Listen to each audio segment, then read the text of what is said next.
Hi everyone, this is Rashid. Okay, today I'm going to record this video because I was asked a question. Okay, what is the difference between digital and analog, and what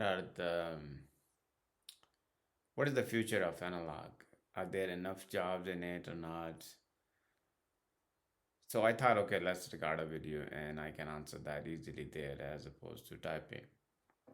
Okay, the thing is when you design computer chips, okay,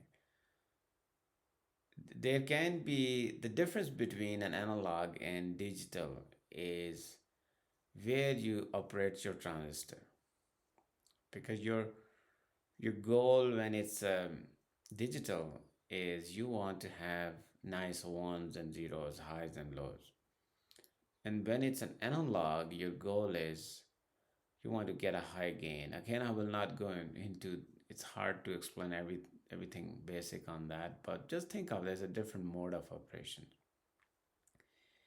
Analog circuits are generally smaller circuit in the transistor count point of view. Depends on the circuit or application, maybe few hundreds, right? Um, the tools, flows, the whole methodology is different. Okay, simulations and actual manual layouts and manual placement and routing and all that. Um, you do a lot of spice simulations.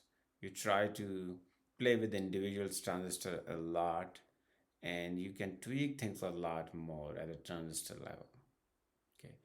Now the future, of course, there's a future. I tell you what, I get people sometime, especially in their earlier career, they just think that okay, oh yeah, that digital or that design is more, it is better, but maybe validation is not, maybe digital is better than analog. Listen, everything has application there. Everything is important.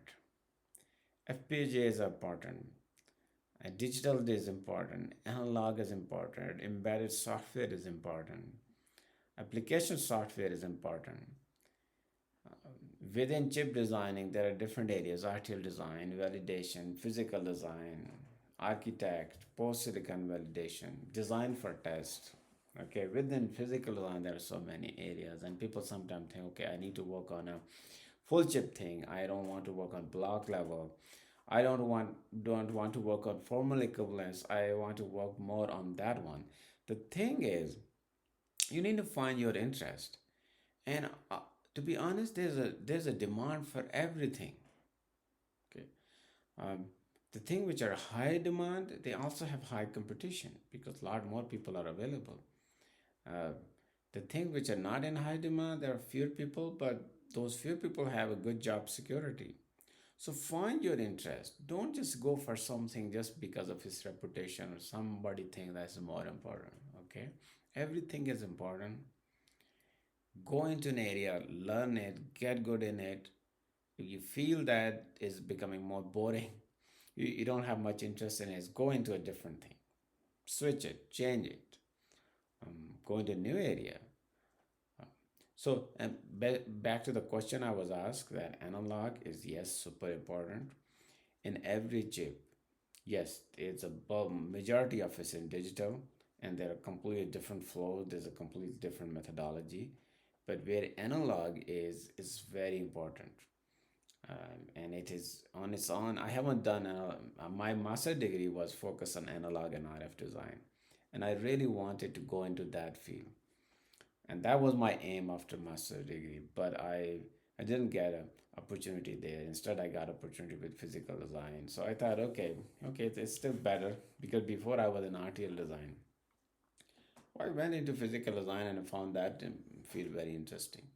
So analog super important. Go for it, learn it, be good at. The advantage I see that you will be sitting much closer. You'll be tweaking much closer to transistor. You'll be tweaking thing at transistor level. Something that even in physical design we don't have that luxury. We take standard cells and then we can only play with tools, and it's like an art of playing with the tools, how you what kind of optimization you can do. But with analog, cool thing, you're working on a transistor directly. Okay. So I think that's a cool field. Go for it. And as you go more into it, you will find new opportunities. You will find that there are a lot of subfields of analog design that you can get good at or better at. So go for it. Don't worry too much. Every field has jobs. Okay. Hopefully that answer was useful. But if you still want to ask something more, yeah, feel free. I am me. I will in LinkedIn or even leave a comment here. I will reply to that. Thank you so much. Bye.